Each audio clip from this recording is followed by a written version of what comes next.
remember that movie Journey to the Center of the Earth? What if they had gone through the center of the Earth and found the submerged chaos? It's like we've discovered a hollow chamber here. What is it? Set a drill in there. It's the submerged chaos. Oh, that would be exciting. Did that happen? No, it didn't happen. Hi, everybody. Martin Zender. I got a bit of information about the submerged chaos that I didn't give you before. Want to make sure I cover my base here. It's mentioned in Genesis 1:2 and Genesis 7, verse 11 and 8, verse 2. This is a mysterious passage to me. After the disruption, darkness was on the face of the submerged chaos. The face of the submerged chaos. Now we know the disruption came by water. So the submerged chaos always has to do with water. And the submerged chaos was what the earth became. So the entire earth was like a submerged chaos. But then, the land came upon the earth.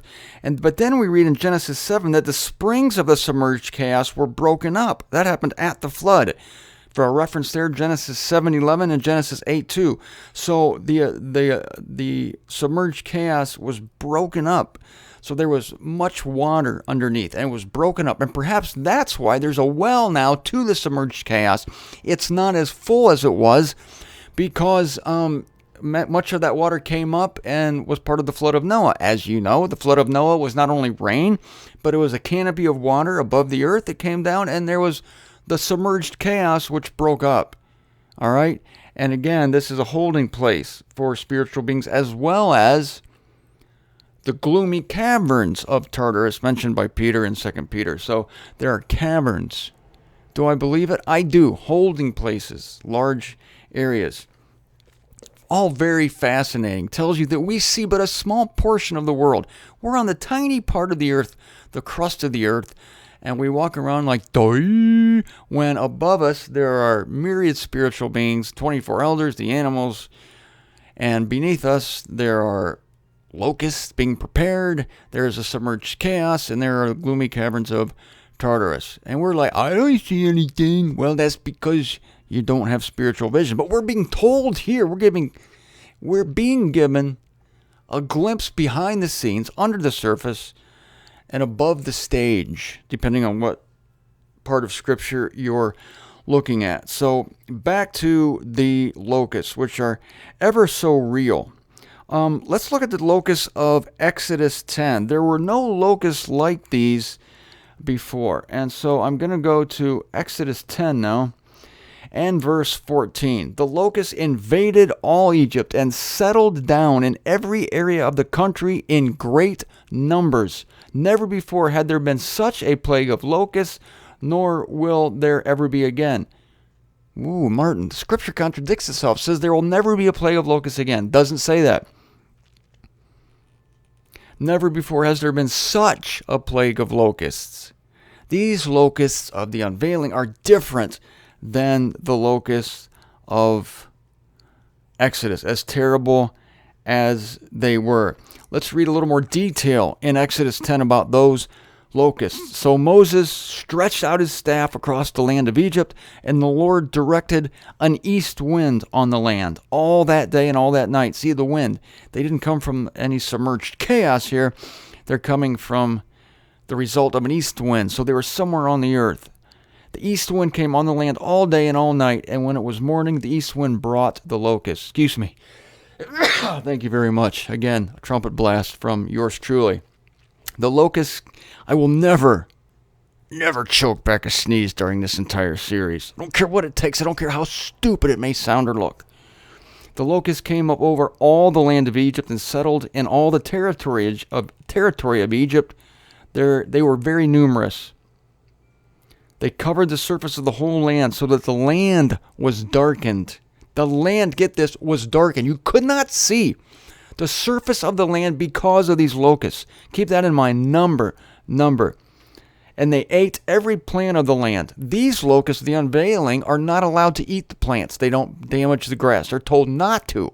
And they're smart because they don't touch those individuals who have the seal of God on their forehead. How do they know who has the seal of God? They're freaking bugs. Exactly. That's exactly my point. How do they know? because they're intelligent. We're going to talk about their physical description shortly. They ate all the land, every plant of the land, and all the fruit of the trees. They weren't discerning. They were just like, they just ate everything. They weren't discerning. They bothered everybody because they were stupid locusts. You have a stupid phone and a smartphone, right? You have a smartphone. It does lots of things that your dumb phone can't do. Likewise, these locusts of Exodus were dumb locusts compared to the locusts of the unveiling, which are intelligent. They ate every plant of the land, stupid idiots, and all the fruit of the trees, undiscerning clods that the hail had left. Oh, that was nice. The hail didn't destroy everything, so the people rejoiced. Yay, the hail didn't destroy everything. Well, here come the locusts. Thus, nothing green was left on tree or plant of the field through all the land of Egypt. Now, back to the unveiling. These locusts from the abyss do not injure the grass or any tree or any green thing. So that is where they are different from the locusts of Exodus. And it's not clear at first why John even calls them locusts, because they are not locusts in appearance. If you've ever seen locusts like this, I believe you would have written me by now to tell me. They are not locusts as we know them by appearance or habits. They don't have the habits of regular locusts. Regular locusts will eat the green plants, the grass, the crops. They destroy crops. They don't torment human beings. That's why these locusts of the unveiling are different in habit and in appearance. Speaking of appearance, listen to this. We started with this yesterday. We continue on here today. Talked about the wreaths like gold, and their faces are, as it were, this is scarier than hell, as it were, human faces. You remember the animals? There was one of the animals that had a human face. The other was a bull, an eagle, and something else. A turtle? No, whatever it was.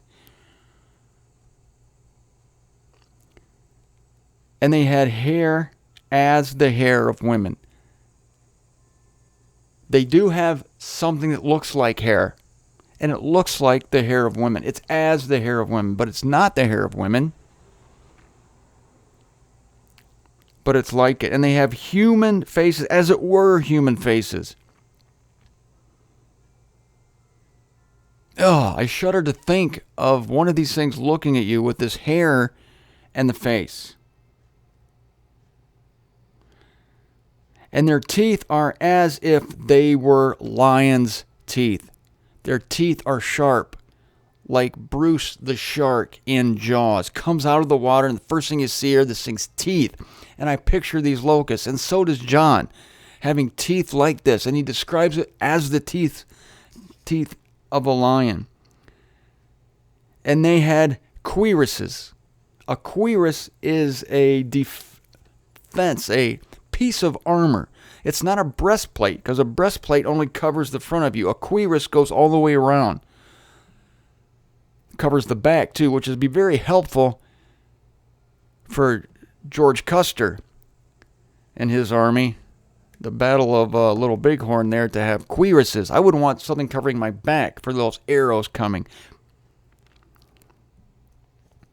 So these locusts are surrounded with some kind of armor, as it were, cuirasses of iron. Verse 9 now of the unveiling 9. And the sound of their wings is as the sound of many chariot horses racing into battle. It's as the sound. It's not chariots racing into battle. It's just like it, though. It's not horses being prepared for war, but it's like horses being prepared for war. And it sounds like chariots, and the hair looks like the hair of women, and they have teeth that seem to be like lions' teeth. And they have faces that really are frighteningly like human faces, And there's no other term I could use to describe it, says John, except to say that they're like human faces. And they're given power, and they're given instructions, and they're smart enough to follow the instructions. And they don't do what regular locusts do. They don't eat the green grass or the herbage or the plants, the crops. But they torment human beings, and their sting is like a sting of a scorpion. And they know their mark. They know what they're after. They're after human flesh. And they know the difference between human flesh that is sealed by God and human flesh that is not, that is under the jurisdiction of the adversary. And the adversary has not sent these locusts.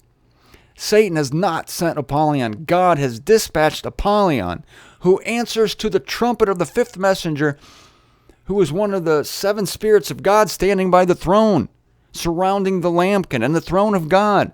These are under the direct control of God. I keep needing to tell you that. And I keep needing to show you that their torment is 5 months. It's bad. Oh, it's bad. It's so bad that people want to die, but they can't. For some reason, people can't commit suicide in this day. I don't know why. I'd be killing myself. No, probably not. I amuse myself too much. But I would, be thinking about it. But apparently, you're not able to find death at this time. They shall be tormented 5 months, and their torment is as the torment of a scorpion. And people long for death, but they can't find death. How frustrating. People must go through this. That's why you don't want to be here. That's why you want to grasp onto Paul's evangel. It's a modern day ark to deliver you from the coming indignation. And they have tails like scorpions and stings, and their license is to injure humankind 5 months with their tails. Their license, they have tails. They have tails. Like a scorpion, but it's not a scorpion's tail, but it's kind of like it. And they have license. They've been given a certificate, as it were, to do this. They have permission, not only permission, but they have the orders. They're under orders. They're an army under the orders of a superior commander, who is Apollyon, who is under another superior commander, God. And they injure for 5 months. Not 4, not 6. 5 months. That's it. With their tails, and their tails only. They have a king over them. Imagine that. They have a king.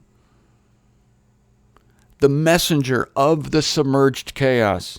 His Hebrew name is Abaddon. And in Greek, he has the name Apollyon. And as I told you, this name means destroyer.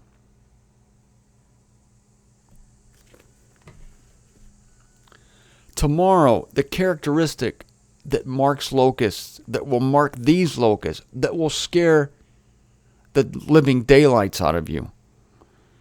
And by this, you will know of the stubbornness of humanity.